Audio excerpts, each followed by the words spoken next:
Bismillahirrahmanirrahim. Ila hadratin Nabil Mustafa Muhammadin sallallahu alaihi wasallam wa ala alihi wa ashabihi wa azwajihi wa dhurriyyatihi wa li baitihi. Ila hadrati Syekh Abi Abdullah Muhammad bin Sulaiman Al-Jazuli wa ila ruhi Abahul Albab Syekhun wa ila hadrati dhihni Abah Asif Mahdum syaulillailahumul Fatihah. Bismillahirrahmanirrahim. Alhamdulillahirabbil alamin. Arrahmanirrahim. Maliki yaumiddin. Iyyaka na'budu wa iyyaka nasta'in. Ihdinas siratal mustaqim. Siratal ladzina an'amta 'alaihim ghairil maghdubi 'alaihim waladdallin. Amin. Bismillahirrahmanirrahim. Ini terakhir Allahumma rfa' darajatahu. Bismillahirrahmanirrahim. Dalailul khairat. Allahumma ya Allah irfa' darajatahu wa akrim maqamahu. Allahumma ya Allah irfa' mugi ngluhurake tuan. Ngluhurake ki ya mengangkat derajat. Darajatahu ing derajate Nabi.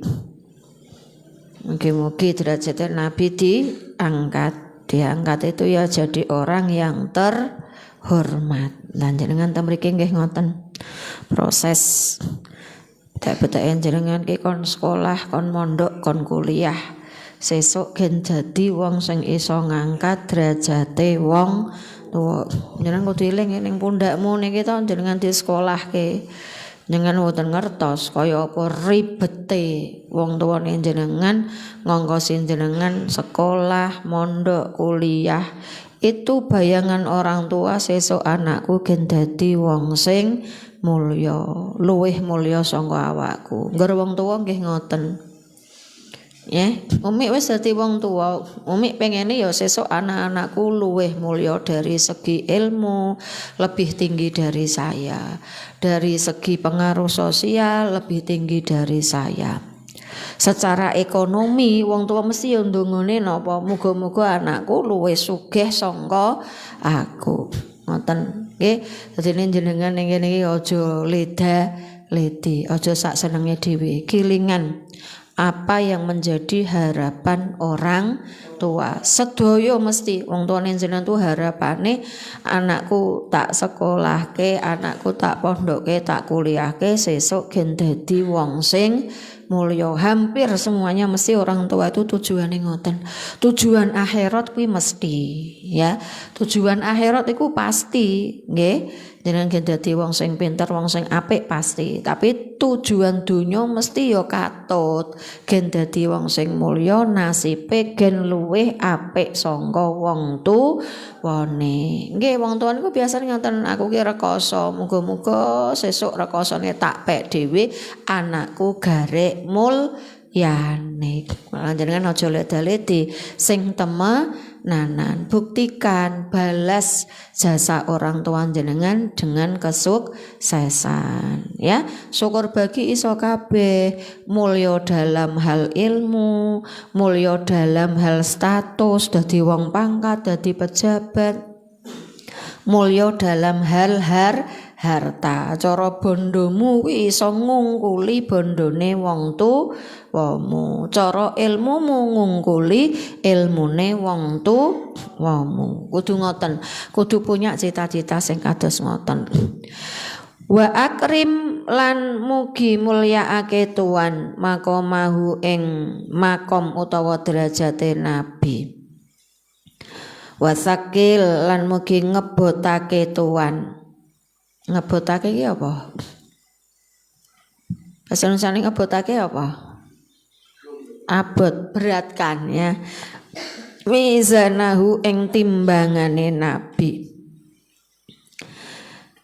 Wong Nabi wis mesti suwargane nggih to, mesti timbangan apike luwih akeh tinimbang timbangan eleke. Wa ablis lan mugi mertelaake tuan hujjatahu ing hujjahe Nabi. Hujjah itu ya dalil. Wa adhir lan mugi mertelaake tuan millatahu ing agamane nabi. Maksudnya nabi dalam berjuang iku yo jelas ora banyak rintangane. Wa ajzilan mugi ngagungake tuan. Ajzil mugi ngagungake tuan sawabahu ing ganjarane nabi. Lah umi kok kanggo nabi-nabi kabeh nggih wong selawat niku nggih memang kangge Kanjeng Nabi, tapi nek kula nyen sami maca mesti keloberan. Wa adzik lan mugi madhangake tuan nurahu ing nure utawa cahayane nabi. Wa adim lan mugi nglanggengake tuan karomatahu ing karomah utawi mulyane nabi. Padang cahayane nabi, umpama ketok niku cahayane nabi luwih padang sangka cahaya lampu, luwih padang sangka cahaya bulan, luwih padang sangka cahaya matahari. Mulane ten tibak kepiye? Antasyam piye? Tabadrun anta nurung fauqa nuri anta iksiru wa ghali anta misbah khusuduri. Itu bait menerangkan tentang cahayanya nabi, ngluwihi misbah lampu, yang ngluwihi matahari, ngluwihi rembulan. Wa alhik lan mugi nemokake tuan. Wa alhik lan mugi nemokake tuan bihi kelawan nabi min dzurriyyatihi saking anak turune nabi. Mugi-mugi kula nyen sami iso ketemu. Wa ahli baitihi lan ahli daleme nabi. Keturunane nabi ana sing kaalan sayyid, ana sing sayyidah nak wedok, ana sing syarif, ana sing syarifah. Yang dari jalur laki-laki namanya sayyid, nak lanang, nak wedok sayyidah. Yang dari jalur perempuan syarif, nak lanang syarifah. Ya, cuma sekarang baru terjadi perdebatan siapa yang patut harus sebagai keturunannya nabi, sampai ada tuntutan untuk tes DNA. Ya wes yang penting kula njenengan sami wes melu para alim ulama. Aja nganti kula njenengan sami nyacat keluargane nabi. Ya sing ngene keluargane nabi ki ya ora beda kaya kula njenengan sami. Ya mesti ana sing fakir, ana sing sugih. Nggih napa mboten? Keluargane jenengan sami ki umpama fakir ya ora fakir kabeh to, tetep ana sing sugih. Umpama sugih ra ya kadang ora sugih kabeh. Mesti ana kadang sing tiba fakir. Lah wis pokoke jenengan sami wong sing ngene menut pun sapa sing kudu diundang sayyid, sapa sing sayyidah. Wis pokoke manut nak ana keluargane Kanjeng Nabi. Ma ing perkara takorro kang anteng utawa napa niku kurrota itu bisa berarti sejuk. Bihi kelawan ma apa ainuhu mripate nabi, socone nabi. Ngademke, maksudnya keturunan-keturunane nabi itu ngademke mripat niku maksude dadi keturunan sing apik, sing ora jengkelke, disawang wae nyenengke. Kadang kan ono, Mbak, aku nak nyawang jenengan ki ora ayu banget, tapi kok kadang disawang kok nyenengke, ora jelehi. Wong kan kadang ono, nggih to? Ya menarik perhatian. Auranya itu bisa menarik perhatian. Dadi wong pengen ketut, dadi wong pengen cedak. Padahal ya ora ganteng kadang. Kadang umpama wedok ya ora ayu banget, tapi banyak menjadi inspirasi orang-orang untuk mendekat. Untuk kenal, maksudnya kurrota ayun. Nah kayak gendongo piye? Robi napa sing ana burine kurrota ayun waj'alna lil muttaqi na imama. Lah niku berarti njaluk keturunan sing apik. Nek diwaca sangka fisik ya ayu-ayu, ya ganteng. Ya itu qurrata ayun. Karo segi akhlak ya akhlake apik, sangka segi fisik ya fisike apik. Bismillahirrahmanirrahim. Wa azim lan ngagungake tuan hu ing nabi fil nabiyina ing dalem pira-pira nabi. Nabi Muhammad lebih mulia dari para nabi. Alladzina hiya nabiyin khalau kang klewat sapa alladzina qablahu ing dalem sadurunge nabi. Nabi memang orang yang paling dibanding para nabi. Allahumma ya Allah is'al mugi ndadekake tuan Muhammad dan ing Nabi Muhammad aksarun nabiyina ing luweh akeh-akehe pira-pira nabi. Ing luweh akehe pira-pira nabi apane tabaan pengikute. Ya, nabi itu nabi yang paling banyak umatnya, yang paling banyak pengikutnya. Wa aksaruhum lan luweh akehe nabiyin apane uzura pira-pira wong kang menut. Wa afdhalahum lan luweh utamane nabiyin apane karomatan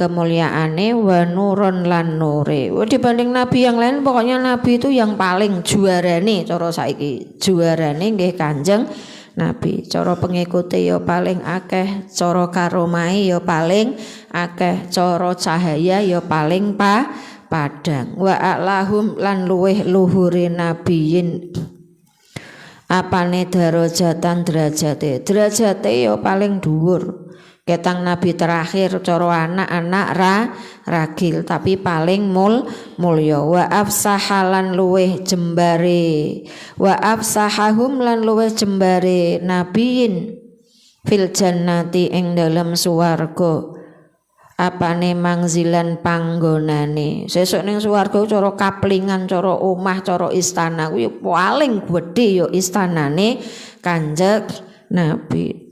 Nabi-nabi nggih ten swarga ibarate duwe panggonan, duwe kaplingan, tapi sesuk paling gedhe, paling megah niku nggih omahe Kanjeng Nabi. Padahal nak ten donya mriki omahe Kanjeng Nabi niku cilik. Omahe Nabi niku syar'i sekali, ora kaya omahe wong saiki. Mengikuti Nabi tapi cara omah ora ana sing wani mengikuti Nabi. Nabi itu rumahnya hanya 4x6. 4x6 ki lho karo aula kuwi lho.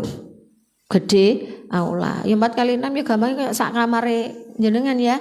4x6 niku daleme Kanjeng Nabi. Nah saiki ora dadi napa namung kos-kosan dengan kamar mandi dalam. Niku daleme Nabi niku ming sak monten.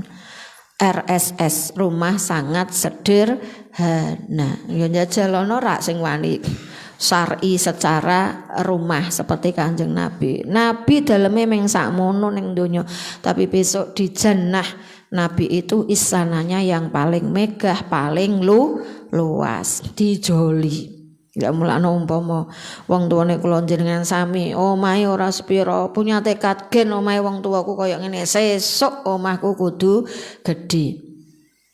Sesuk aku kudu iso duwe kaplingan ning swarga. Umpama ning donya kepepet nganti ora iso duwe omah gedhe ya muga-muga dibales Gusti Allah kaplingan swargane omah sing gedhe, nggih istana sing gedhe. Bismillahirrahmanirrahim. Allahumma ya Allah is'al mungkin dadosake tuan fis sabiqina ing dalem pira-pira wong kang dhisik. Dhisik itu orang terdahulu, jadul. Ghayatahu ing katoke pangarep Nabi. Ghayatahu ing katoke pangarepe Nabi. Ya maksudnya orang-orang yang terdahulu lah, termasuk ketang ora menangi Kanjeng Nabi iku ya termasuk orang yang napa? Yang katok itu ya maksudnya orang yang bejo. Wa fil muntakhabina lan pira-pira wong kang den pilih. wa fil muntakhabina lan pira-pira wong kang den pilih mangzilahu ing panggonane nabi. Ya muga-muga lah besok ning saiki dhewe urung iso weruh Kanjeng Nabi, urung iso jejer Kanjeng Nabi. Muga-muga sesuk ning akhirat omahe kula njenengan sami jejer karo Kanjeng Nabi. Wong jejer omahe jejer karo wong apik wae kepenak, apa meneh kok nganti jejer karo Kanjeng Nabi. Wa fil muqarrabina lan ing dalem pira-pira wong kang den parekake darahu ing daleme nabi. Lah niki lah dicedhakke lah muga-muga kula nyan sami. Nah saiki kan jauh di mata, dekat di hati. Nggih to, sementara kula kalih Kanjeng Nabi, jenengan kalih Kanjeng Nabi kan jauh di mata. Wong ora menangi, tapi Nabi selalu dekat di hati. Ya dekat di hati ki minimal krungu Nabi disebut, asmane Nabi disebut, aja lali maca lawat kerentek kayak wong jatuh cinta. Jangan jatuh cinta wis tau ngrasake rong.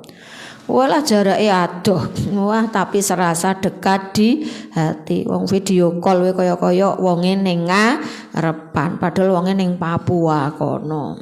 Nah ngoten niku.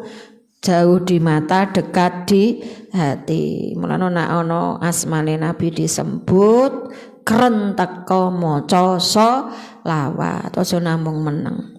Wa fil mustofaini lan ing dalem pira-pira wong kang den pilih kabeh apane mangzilahu daleme nabi. Allahumma ya Allah is'al mungkin dadosaken tuan hu ing nabi akromal akromina ing luweh mulyane pira-pira wong kang mulya. Nggih nabi mulya-mulyane wong ya Kanjeng Nabi. Indaka ing dalem mungguh panjenengan apane mangzilan derajate wa afdhalahum lan luweh mulya-mulyane akromin apane sawaban ganjarane. Sawaban ganjarane umpama ketokno ganjarane Kanjeng Nabi ya paling akeh. Wa akrobahum lan luweh pareke akromin. Wa akrobahum lan luweh pareke akromin apane majlisan nggon lungguhe. Wa asbatahum lan luweh tetepe akromin apane makoman derajate dibanding yang lain, dibanding nabi, dibanding rasul, dibanding para umat iku tetep nabi juaranya dari hal apapun. Wa aswabahum lan luweh benere akromin apane kalaman dawuhe utawa omongane, omongan sing paling bener anggere pokoke wis nabi sing ngendikan berarti wis pol. Gampange ngoten ya. Penentu omongan tetep omongane dawuhe Kanjeng Nabi. Wa anjahahum lan luweh merkolehe akromin apane masalatan masalahe utawa panyuwune. Donga paling mandi njaluk gampangane sing langsung sakndang saknyat. Nggih ana istilah ngoten nggih. Sakndang saknyat tuh GPL ya, enggak pakai lama. Sepatu mak, kudung mak, jajan mak langsung nyah nyoh ya nyah nyoh. Bahasa Jawa iki nggih lucu nggih bahasane. Sakndang saknyat. Terus nyah nyoh ora kesuwen. Nah, cara padha-padha ndonga niku mesti sing arep dikabulke dhisik nggih sing lewat tutuke lambene Kanjeng Nabi. Maksude ngoten. Wa afdhalahum lan luweh utamane akromin ladeka ing dalem ngersane tuan apane nasiban bagiane. Oh bagian cara warisan niku ya warisan sing paling berkah nggih bagian warisane Kanjeng Nabi. Nggih to eling Abah itu mewariskan. Warisane Abah wakeh. Ya kula untuk warisan akeh.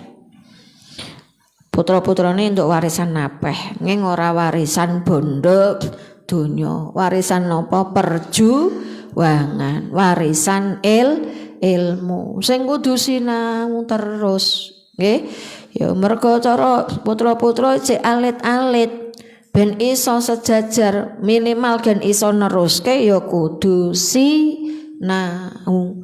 Kuwi mulakno sing diwariske abah. Bondo mboten sepiraha.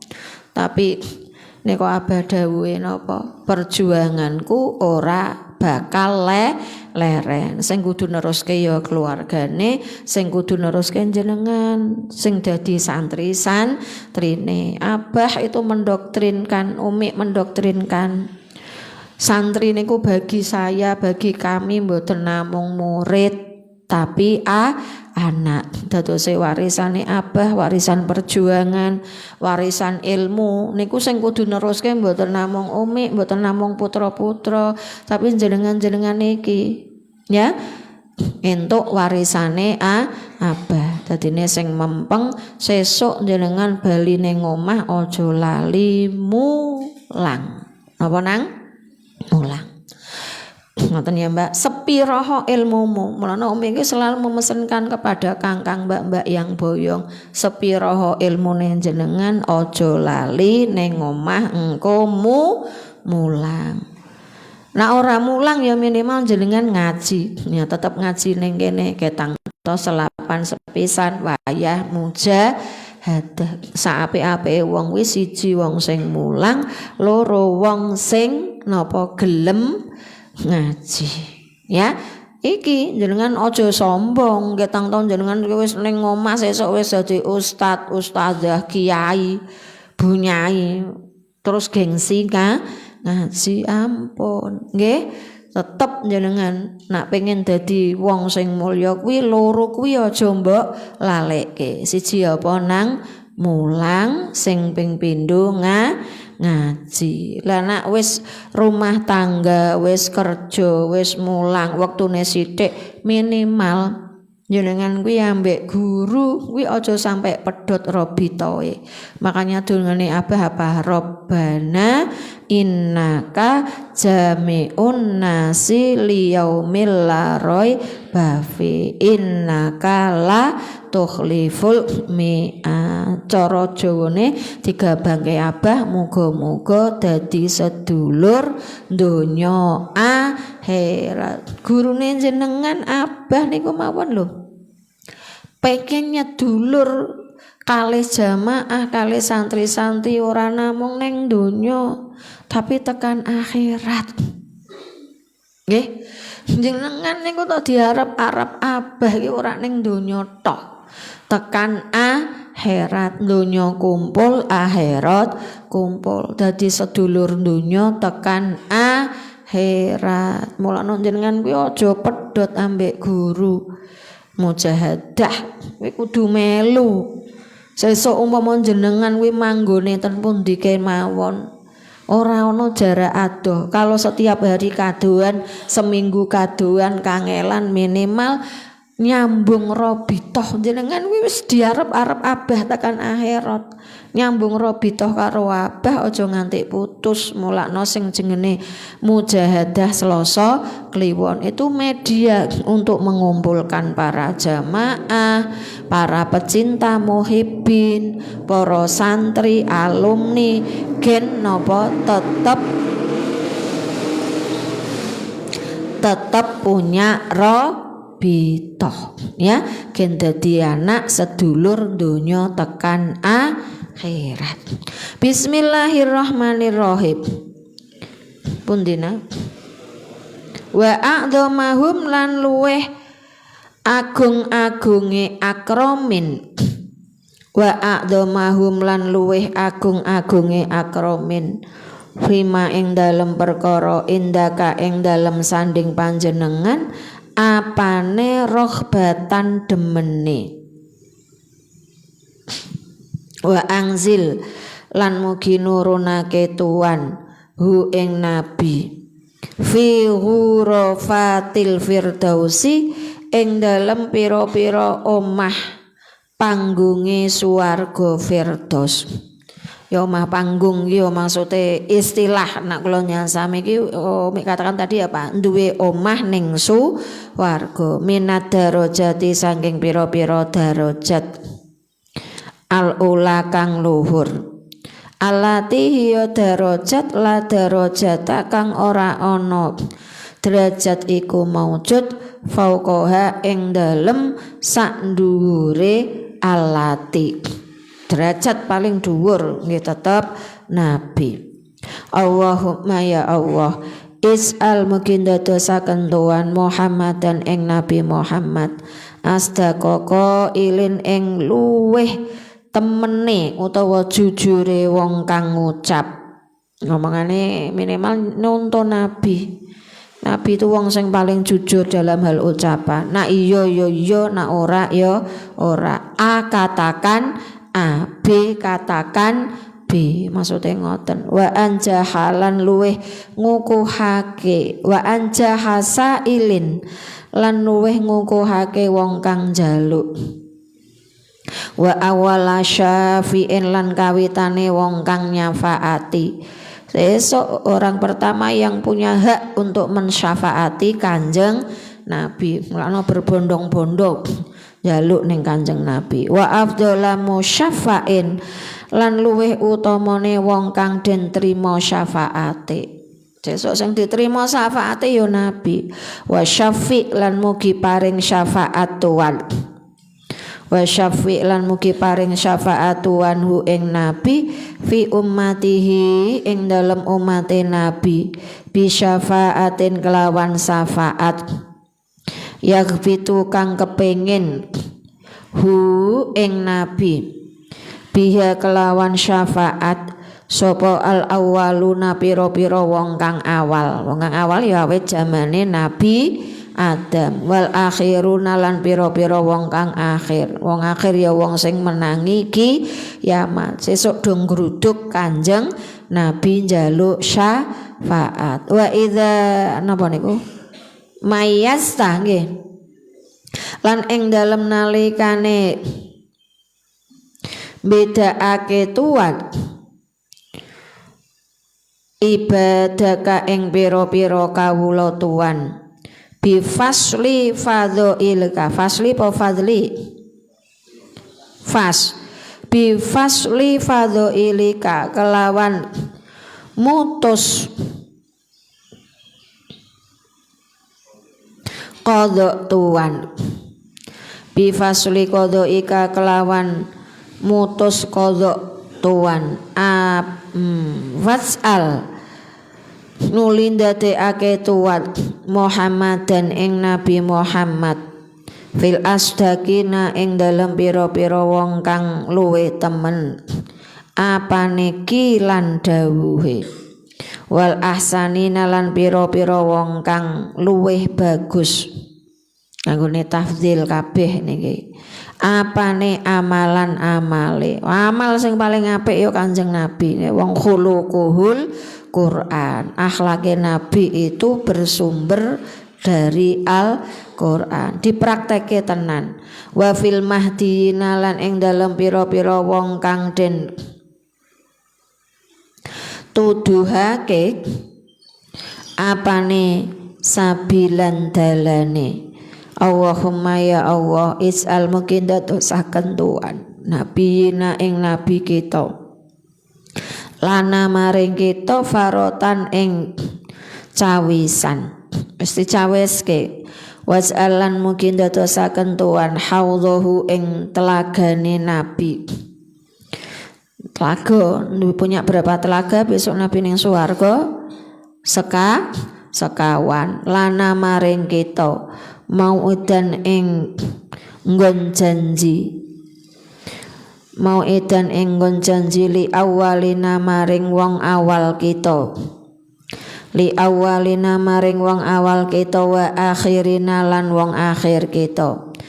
Sing telaga kuwi mau dijanjikan untuk wong-wong awal dan wong-wong akhir. Maksudnya seluruh manusia. Allahumma ya Allah uhsyur mugi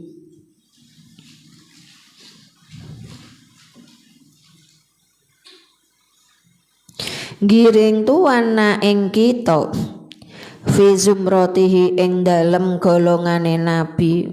Sesuk itu manusia itu akan dikelompokkan sesuai dengan poknya ya santri padha santri, pedagang padha pedagang, prajurit ya bareng prajurit. Lah muga-muga kula nyuwun sami sesuk niku cara digiring dikumpulke karo benderane Kanjeng Nabi. Ya leres sembuyane wong saiki gitu, santri menut Kyai.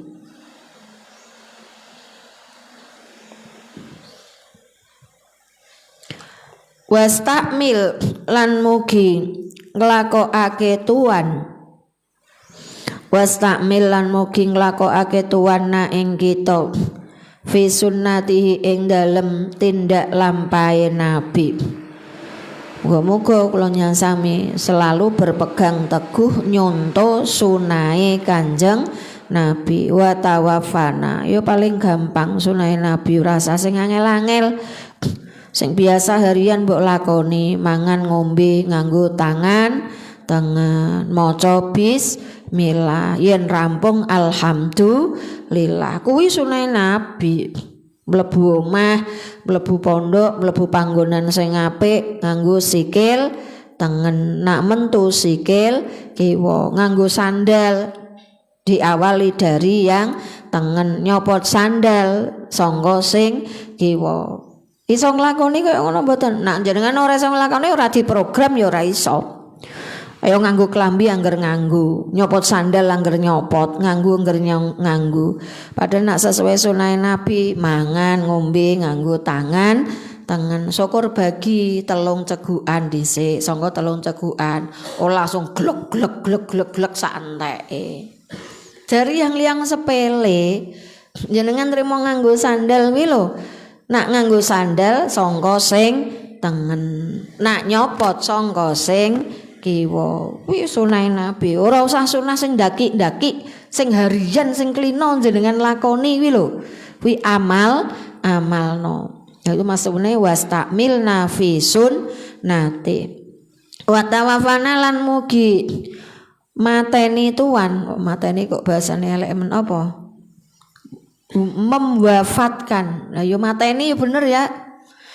Wa tawaffana lan mugi mateni tuan na ing kita ala millatihi ing atase agamane Nabi. Berarti napa? Husnul khotimah. Matine kula jenengan sami la ilaha illallah. Wa arif lan mugi merohake tuan na ing kita wajahu ing wajahe Nabi. Muga-muga sesuk nak mati sing jemput Kanjeng Nabi, iso weruh wajahe Kanjeng Nabi. Nak saiki ning ngimpi we ora iso. Muga-muga nak ahli selawat sesuk nak arep tilar donya sing mapak Kanjeng Nabi. Waj'alan mungkin dadosaken tuwana ing kita fi zumratihi ing dalem golongan utawa rombongane Nabi, wa kisbihi lan balane Nabi.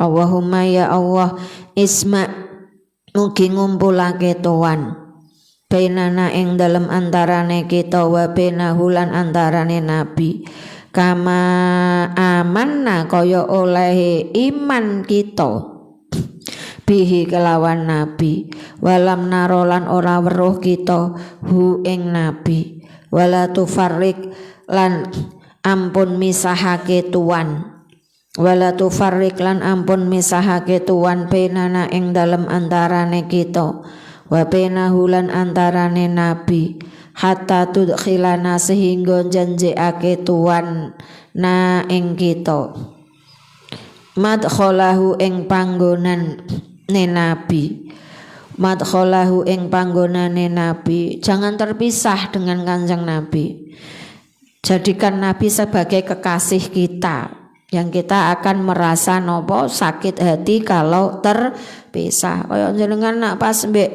wong sing mbok senengi kan pengene setiap hari setiap saat awor terus. Ya semanten ugi kula nyuwun sami nek iso karo Kanjeng Nabi aja sampai pisah sedetik pun. Watu napa nang? Tu ponusi niku. Watu rida nggih. Wa turidalan mugi nekakake tuan na ing kita haudhahu ing telagane Nabi. Iso ngicipi telagane Nabi. Wa taj'ala lan mugi ndadosaken tuwana ing kita min rufaqaihi sangking kanca rakete nabi bestine nabi ma'al mun'ami sertane wong kang den paringi nikmat